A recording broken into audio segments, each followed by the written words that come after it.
Hello, dear friends. Welcome back to our channel, where we share practical, life-changing advice tailored just for you, our vibrant community of seniors in your 70s and 80s. Today, we're diving into something deeply important, something that could make all the difference in a moment of crisis. What to do if a heart attack strikes and you're completely alone. It's a sobering thought, isn't it? Many of us cherish our independence, whether we're tending to our gardens, reading by the window, or enjoying a quiet afternoon.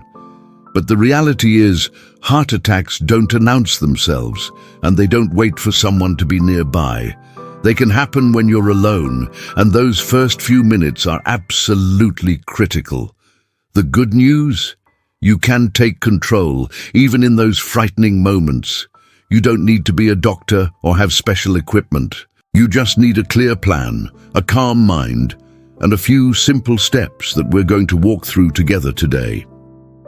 In this video, we'll share 7 exclusive, life-saving steps. You can take the moment a heart attack begins.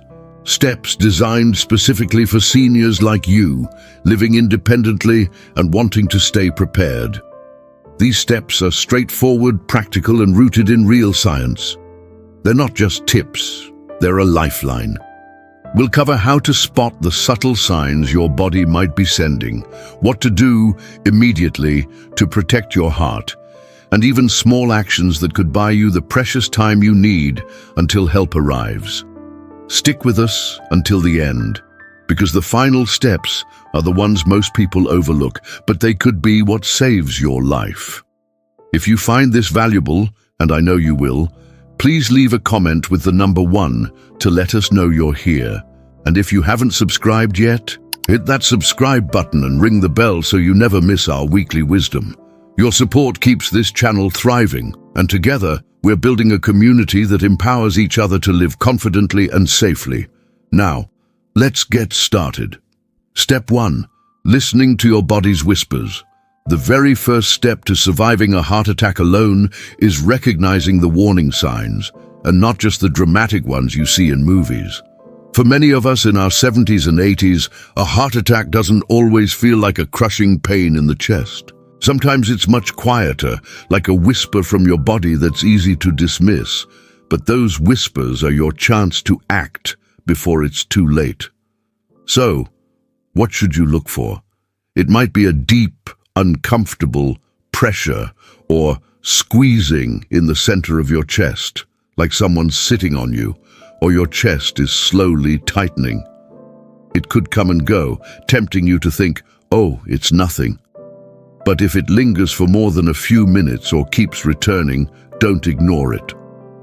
Other signs can be even subtler, especially for seniors. You might feel short of breath, like you can't quite catch a full breath, even if you're just sitting in your favorite chair. Some folks notice pain or discomfort in their arm, shoulder, neck, or jaw. Others feel lightheaded, break out in a cold sweat, or get nauseous. For women and older adults, it might even feel like heartburn or pressure in the back or stomach. Let me share a story about Margaret, an 82-year-old widow who lives alone in her cozy apartment. One evening, while knitting, she felt a strange tightness under her collarbone and a little shortness of breath. At first, she thought it was just indigestion from dinner, but then her hands started to sweat, and she remembered a friend mentioning that heart attack symptoms can be subtle in seniors. Instead of brushing it off, she acted. That decision saved her life. Your body is always talking to you, and in those critical moments, it's begging you to listen. If you feel pressure, shortness of breath, or unusual fatigue, especially if it's a combination of these, stop what you're doing. Don't tell yourself it's probably nothing.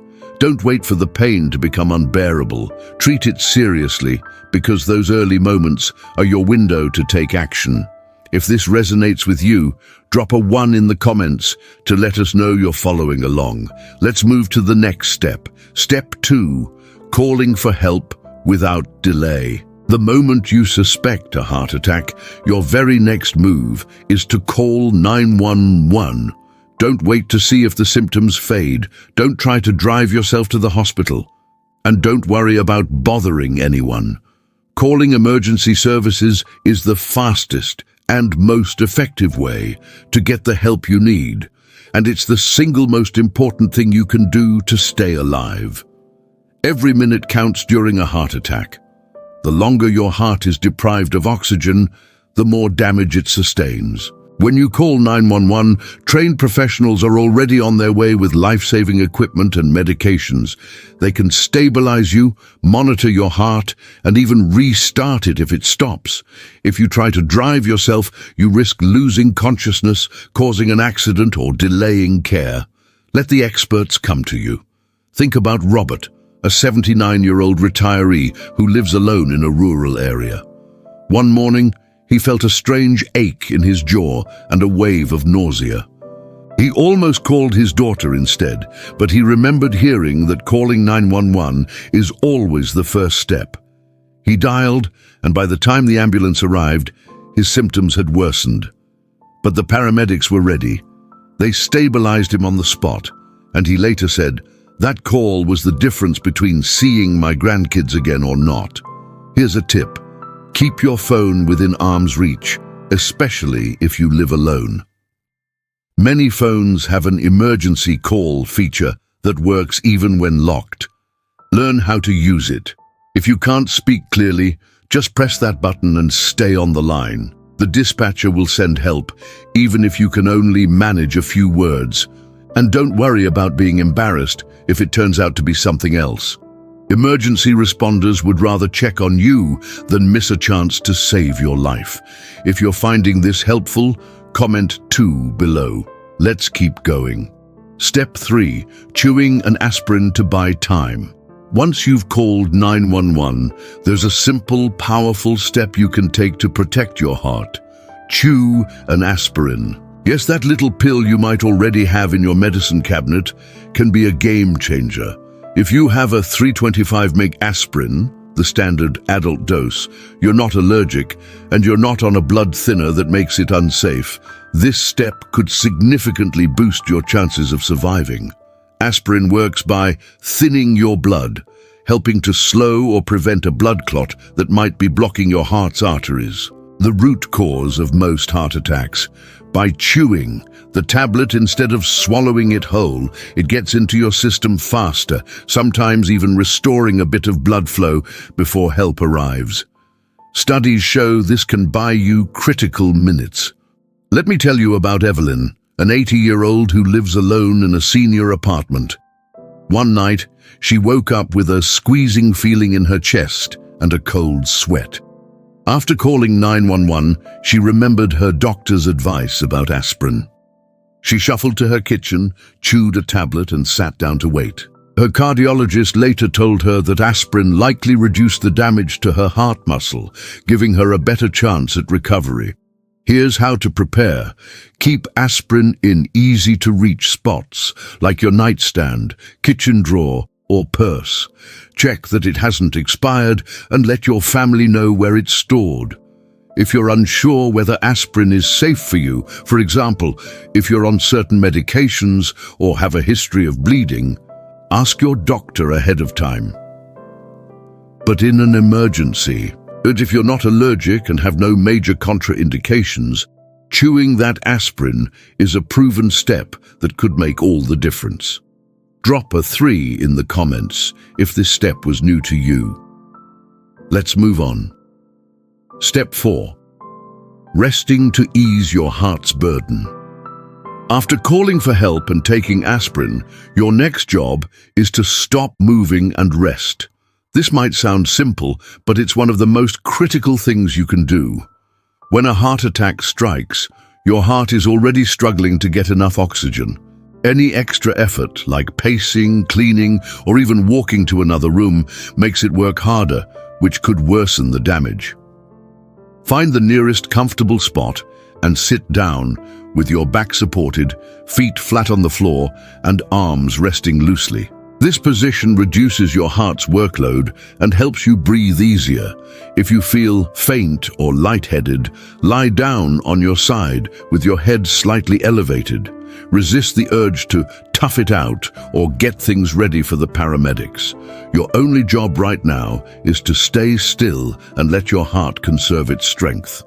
Consider Dorothy, an 84-year-old who lives alone in her cottage.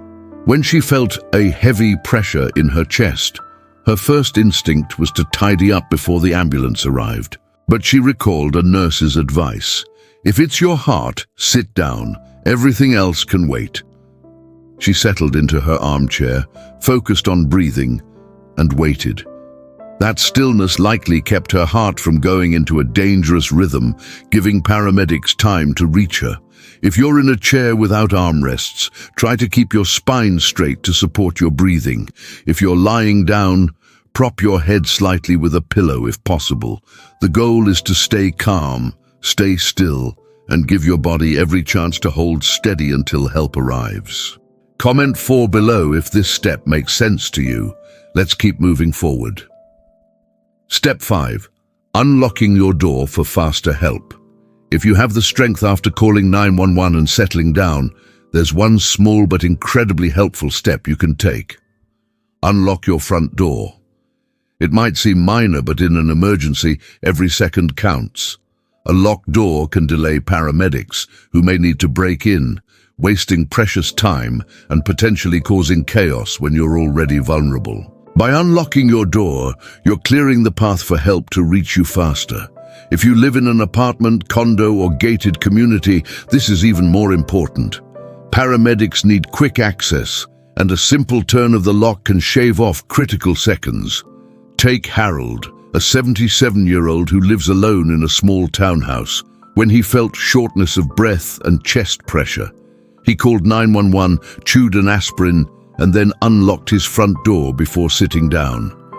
The paramedics later told him that open door saved them nearly a minute, time that helped them stabilize him before his condition worsened.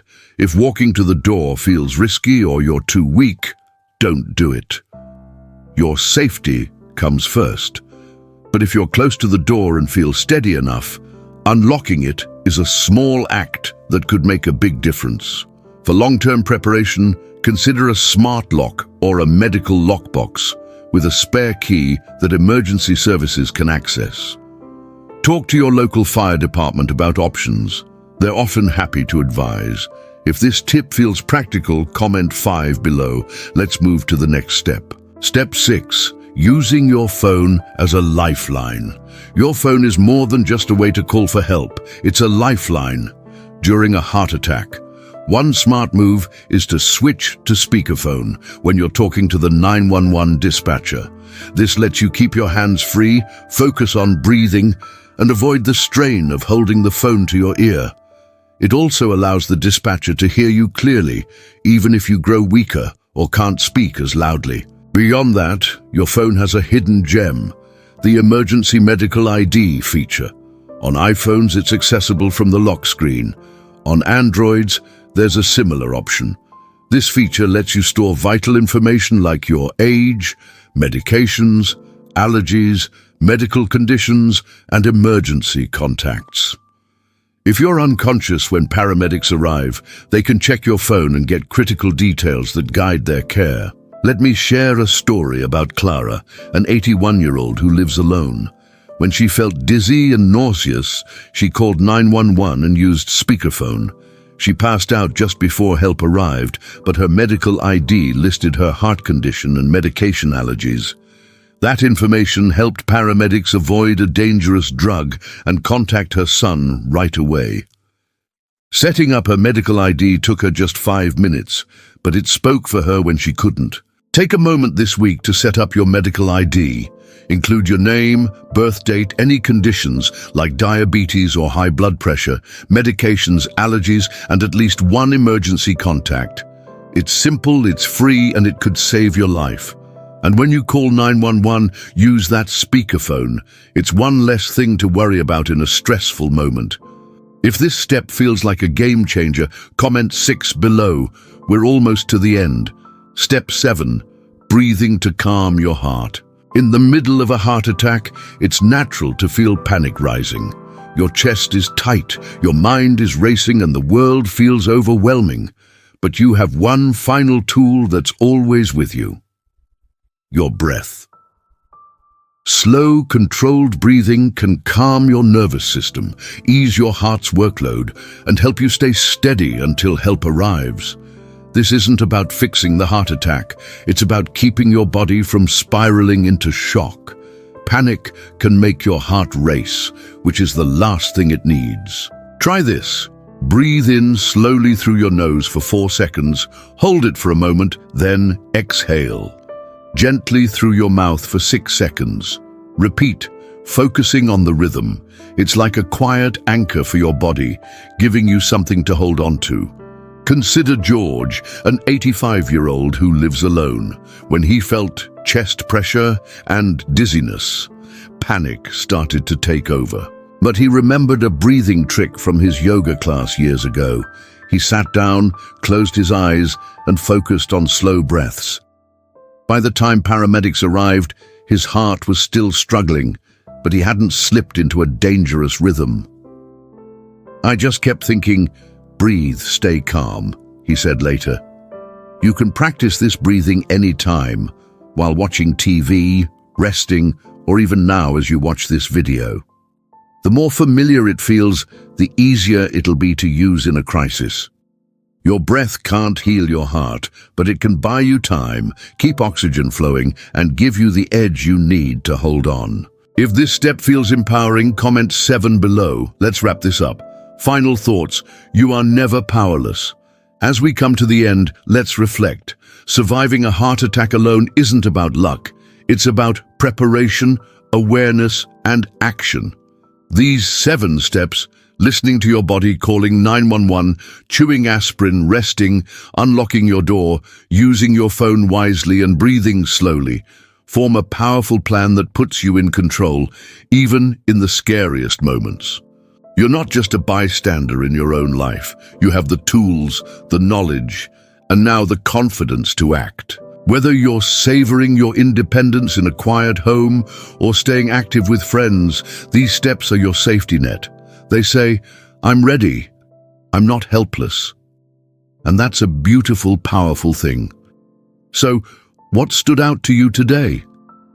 Was it the subtle signs of a heart attack you hadn't considered, the importance of aspirin, or maybe the breathing technique you want to practice?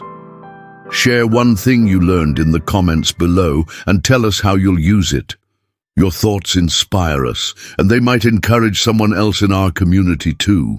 If you found this video helpful, please give it a like, subscribe, and share it with someone you care about. It could save a life.